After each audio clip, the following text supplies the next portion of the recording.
Hi, everybody, and welcome to our graduate case studies. I'm Dr. Rebecca Troy, and every other week we are coming on live to speak about one of our graduates from the Retrain the Dyslexic Brain program. So thank you so much for those of you who have joined. We're happy to have you here. Today's case that we are going to talk about is Hayden. So when Hayden started our program, he was 9, and his birthday actually occurred during the 6 months that he was in. So he was technically 10 when he ended the program. But what we're going to talk about today is not only the data, and I'll kind of walk you through it from a case study perspective. What was the data? Why did he get it? All of those things. But we're also going to tell his story. So beyond the numbers, how did this program have a positive impact on Hayden? So let's just do a quick data overview as we get started so that you kind of know what happened. So Hayden went from being 57% accurate in phonological awareness to 93% accurate within a period of 6 months. So, that phonological awareness is the brain's capacity to be able to manipulate sounds that you don't see.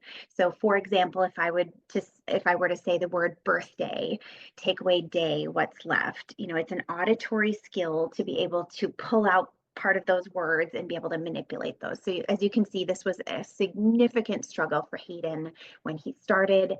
Massive improvements. His reading went from the first percentile. So that meant that he was reading better than 1 out of 100 of his same age peers to being at the 53rd percentile. So just a little bit above average within 6 months. Spelling went from the 4th percentile to the 50th. And then he had an additional 10 items that he wrote phonetically correct. So all the sounds were there, but he just had a little tweak that needed to be made to the spelling. So had those been correct, his spelling would have been at the 98th percentile. So the mom that we're about to speak about today, Shelly, is a single mom. Hayden is her only child. He was struggling, obviously, mightily with the scores in this range, but she said this was the best decision that I have ever made in my entire life. There was a huge weight lifted off of my shoulders. I can't find the words for the results that we've had. So with that, let's dive in and let's talk a little bit about what is actually happening here. So if you are brand new to us, welcome. But what happened in everything that we're about to discuss is something that Shelly did in her home. And so what we do is we provide neuroscience-based dyslexia interventions to families. And so Shelly received all of the programming in terms of what to do and how to do it, as well as coaching from us throughout the 6-month process. But basically what it results in is a massive increase in reading and spelling scores, massive increases in confidence and independence. And so what's great is that you're able to bring these dyslexia interventions into your home. So Hayden didn't have to do this at school, and we'll talk about that because he was already doing a lot of intervention at school that just wasn't working. She was able to do this at home within 10 to 15 minutes a day. So just, as a caveat, everything that we're about to talk about is something that Shelly did at home with our coaching in 10 to 15 minutes a day over the period of 6 months. So before we get too much further, I do always think that it's very, very important for you, whether you are a parent or a teacher, to understand the neurobiological deficits that occur because of dyslexia. So if you take a look at this fMRI, you'll notice that there is a physiological difference and a neurobiological difference in a dyslexic brain versus a non-dyslexic brain. So if you look at this image on the left, you'll see that there's activation here in this back part of the brain that we call the occipital lobe, where vision is controlled.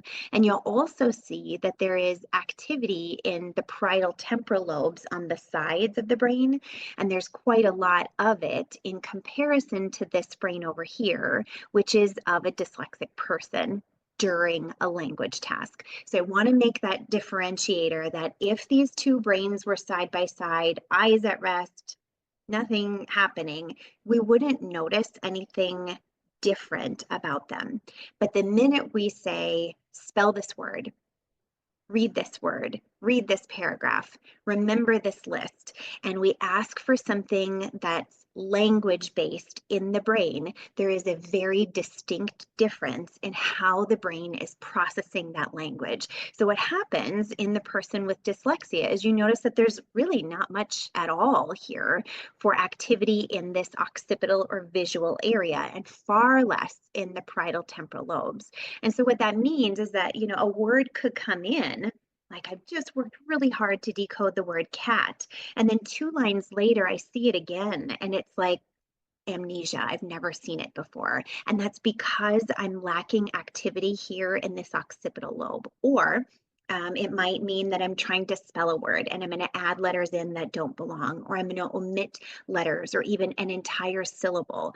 Maybe I'm decoding and I get to a longer word that I don't know, and I maybe say the first 2 letters and everything else after that is a wild guess. That comes from not a lack of effort. This comes from the fact that the brain literally is not using those same parts of the brain to process language.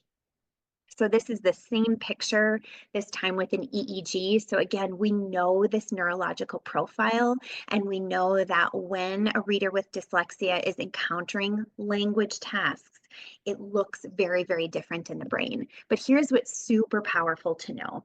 The brain is a dynamic organ that has the capacity to change over time.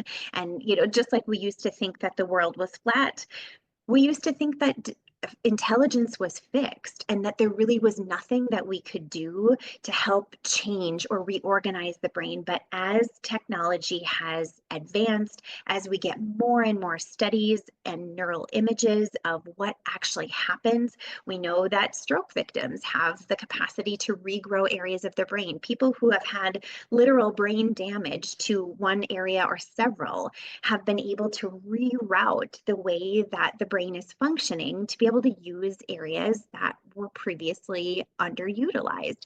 So what we know is that it's absolutely possible through brain retraining to get these areas that were previously inactive to be reactivated again. And so what we're about to see with Hayden is the result of a real kiddo that is 10 years old going through this retraining process where he was actually able to start using those areas of his brain to read and spell successfully. And, we'll talk about how that specifically changed his life. So Hayden's specific story was that he was born premature at 32 weeks, and mom said he immediately had a lot of challenges. We knew milestones were not going to be a thing for us. So struggled to speak, struggled to crawl, struggled in a lot of areas.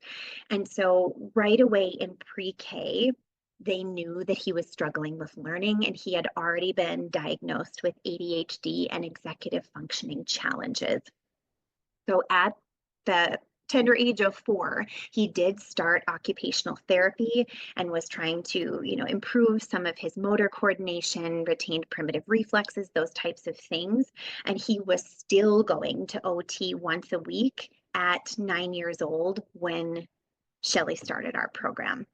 And so what was amazing is that halfway through, so like 3 months into working with us, she was like, oh my gosh, he doesn't need to go to OT anymore. He's totally got this. Hayden did start kindergarten in a public school, and Shelly said he struggled with everything. He struggled hearing the right sounds and words. He struggled coming up with the right answer to just about everything. And Shelly said, I'll never forget this. The teacher said, the one thing that Hayden is consistent with is his inconsistency. Which just as a mom, that's just really hard to hear, that your child is struggling and that everything that he's doing is inconsistent. She said he really wasn't reading. He was just looking at the pictures. So he did end up getting an IEP in first grade, and they started working with him on interventions in reading at that time. And so the school that Hayden went to used an Orton Gillingham-based tutoring. And so by the time that Shelly met us, he was doing 5 days a week of Orton Gillingham tutoring for an hour and a half every single day. And he'd been doing that for the previous 3 years before we met. And so one of the reasons that we bring this up is that sometimes people believe that Orton Gillingham is the end all be all to dyslexia intervention. And while some kids have had success with that, the truth is that it is not grounded in neuroscience, and it usually takes multiple years. And so for Hayden, he was already doing that for 3 years, 5 days a week, an hour and a half a day, and was still, as you saw, at the first and fourth percentile for reading and spelling. So really not moving the needle in terms of what he needed to have done to feel successful. Shelly said, he would fight me about everything, couldn't get started with tasks, had difficulty with writing, trouble managing time and organization, required extensive intervention at school. As we mentioned, he's still in occupational therapy weekly for that ADHD and executive functioning. But on the emotional level, Hayden was very self-conscious. He had low self-esteem. He constantly questioned himself, and he was extremely hard to engage with learning because it was too hard for him. She said it was just a struggle every day. He was somewhat shy to talk to other people and peers. And he was actually showing some signs of depression, like not really seeing a light at the tunnel. And I think that while it's really hard to discuss that, it's important to recognize that that's typical for kids who continue to try every single day to make things better. It's not like Hayden wasn't doing anything every day. For an hour and a half, he was working on his reading, and it just didn't feel like there was anything that was moving forward. And so what's hard is that sometimes kids can internalize that and think there must be something wrong with me. I'm not doing something right. Maybe I'm just stupid. That's the reason that this isn't working. But the truth is that they weren't yet getting at the root causes of what was causing Hayden's brain to not do reading and spelling. It was that it was inactive, like I showed you in those images. And so by reactivating and getting him creating neural networks, it was amazing to see the changes. And so Shelly said, I'll never forget it. He said to me toward the end of the program, Mom, there's nothing wrong with me. I am smart. And, she and I obviously were very teary over this, like, oh my goodness, that's what he believed. But for him to have that aha moment that like, oh, actually, I am smart was just a beautiful thing. So halfway through the program, Shelly said things started to change drastically. He was reading everything. She said I had to tell my sister to censor her comments to me over text messages because he started reading through all of my texts. He was reading everything in sight, stopping movies, stopping shows, reading signs, reading restaurant menus.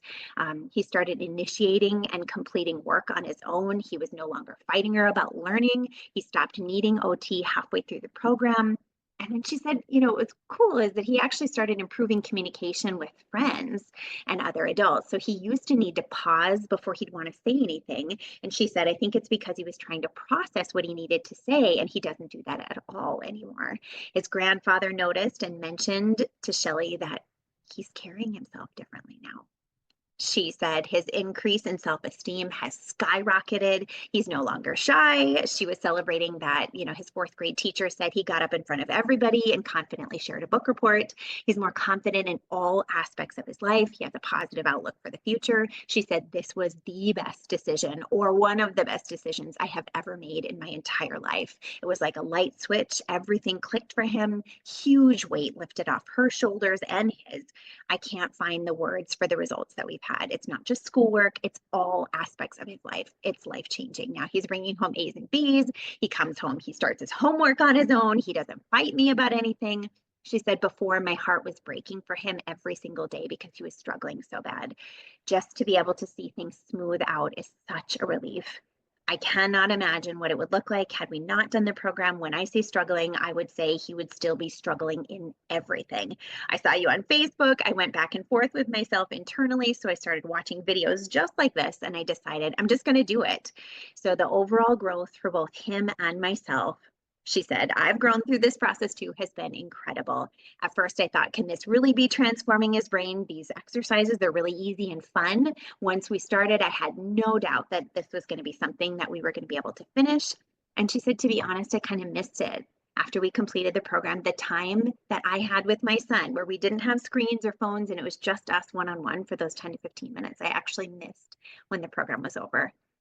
She said before, as a parent, I would think, what if he can't go to college? What if he doesn't find something that he likes? And my perspective on all of that has changed. Everything. I mean, the outlook on life, everything has changed. So just such a super powerful story to see the real humans involved in this process, and how neurological reorganization has had such a positive impact on not only Hayden, but his mom too. So super fun.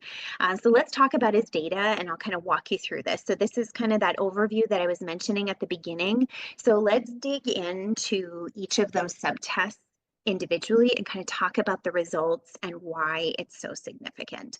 So as I mentioned, phonological awareness is a skill that we often learn in kindergarten, first grade, and it's something that we expect to be mastered. Once the brain is able to do these things, we're able to engage in phonological awareness activities. It does really help with reading and spelling in the future. And so as you can see, when Hayden first took this test at the beginning of the program, he had 18 of those errors out of 42. So, only at 57% accurate, nearly half of those were kind of like guesses. So after we reorganized how his brain was functioning with language, he only had 3 errors. And this was within just 6 months. So massive, massive growth to being 93% accurate and being able to do that within a short interval of time. So next, we're going to talk a little bit about educational statistics, and maybe this feels a little bit nerdy for you, but hopefully you learned something out of this. So what you see in front of you is called the normal distribution curve, and this is how we decide what is average performance for a kiddo. So right in the middle here, you can see what's called the 50th percentile or average. And so as researchers over the last several decades have been studying education and what's effective, they actually have studied, well, how much growth does a kid typically make in an entire year? And that number is a 0.3 of a standard deviation. So that's this blue mark right here. So if a child starts first grade and they end first grade, we expect that they should have grown about a 0.3. That's average growth. You start 7th grade, you end 7th grade. And so unfortunately, what happens with a lot of kids with dyslexia is they don't make typical growth. They actually make less than that. So they feel like they're barely moving statistically, and it's just like you can't really catch up or close the gap, as we say. So when we're looking at interventions or something that you would decide to do, you do want to have a data-driven program that's going to move the needle. So when we have a moderate statistical significance, it means that we've moved half of a standard deviation. So we go from performing here to like, whoop, we're going all the way over here to, another half standard deviation of growth. If a program creates statistically significant results, it means that we've gone a 0.8 or almost an entire standard deviation of growth from start to finish. So we know those are really effective. And in educational statistics, we would massively celebrate interventions that looked like that. So let's take a look at what happened for Hayden. And we're super proud of this. So this is where Hayden started at the first percentile. So if he would have made what would be typical growth for an entire school year, he would have made it to this yellow dot.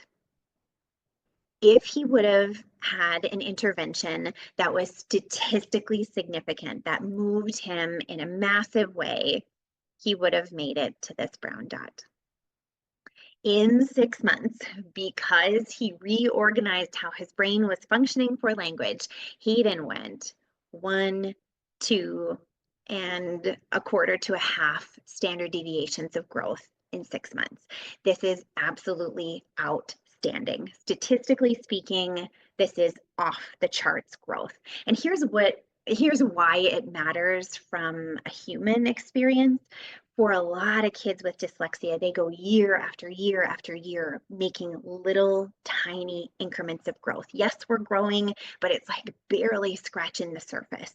And so when you're choosing an intervention for your child to invest your time and energy in, you want something that's going to move the needle and close the gap.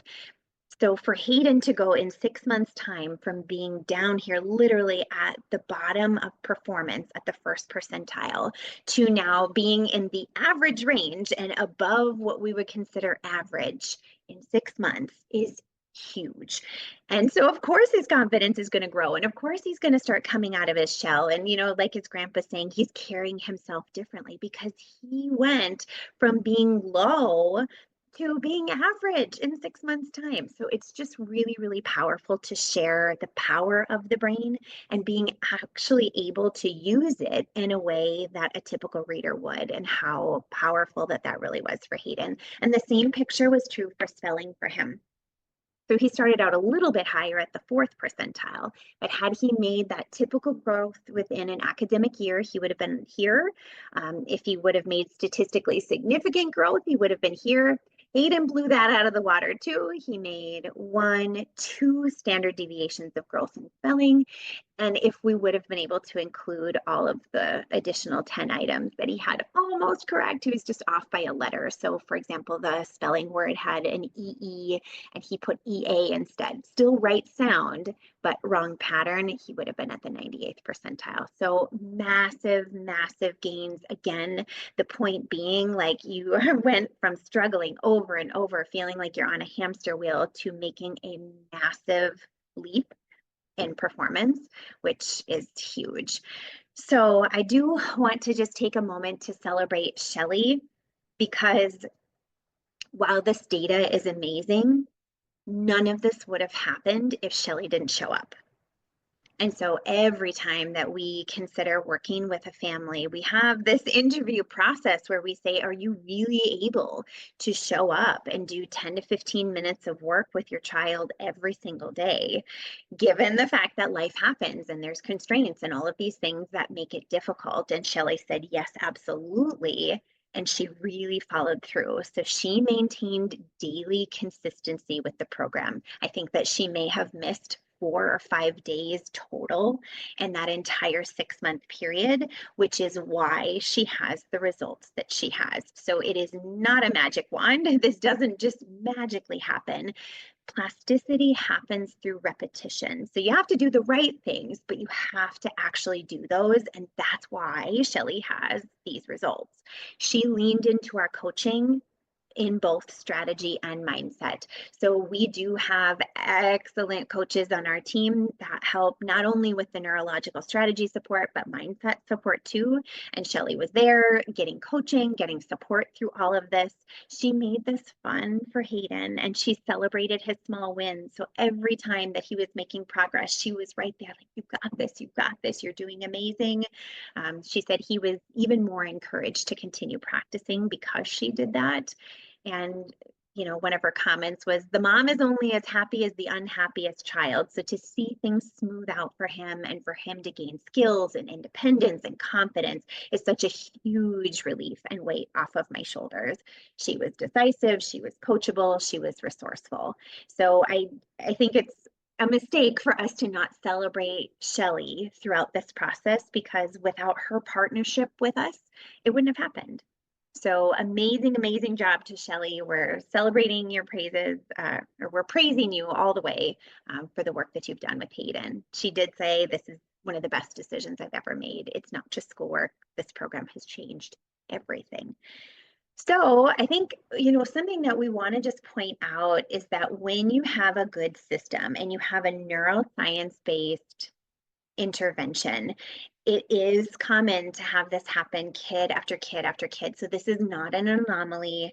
Shelly is not, like the only one that's done this. In fact, the average kiddo in our program that has graduated from the program has had exponential growth. That's, 2+ times what statistically significant progress would look like. So again, this is what it would be if you made growth in an entire school year. If the intervention was statistically significant, our client graduates have almost doubled that. So our average kiddo is actually making 50 percentile points of growth from pre to post. A lot of kids are able to finish within 4 months. Hayden took 6 because he did have some other challenges with executive functioning and with working memory and some of those things that they were also working through, but still 6 months time is a flash in the pan to really get serious about support and being able to move him forward. So if you are curious about any of these educational statistics and you're like, you know what, I really like to dig into that, you can see a citation here at the bottom. John Hattie is a meta-analysis researcher, so he does studies of studies. So he's actually looked at thousands and thousands of studies of the most impactful thing to maximize learning. And his audience is primarily teachers, but you can kind of take a dig in here if you're kind of curious more about what we were talking about with the educational effect sizes. And then I want to just kind of close us out by talking about really the human side of this and why it's so important to close the gap for your kiddo. So when you look at Hayden specifically, he missed out on an hour and a half of instruction every single day. And he was doing that 5 days a week for 3 years. And so inevitably there are missed opportunities, whether that means that he missed new instruction that his teachers were doing during that time, or he missed feeling like he was part of the classroom and doing what everybody else was doing. Or maybe there's elective classes that he might have wanted to take in the future that he couldn't take because he was forced to take the remedial reading class. Those types of things. There are inevitably missed opportunities.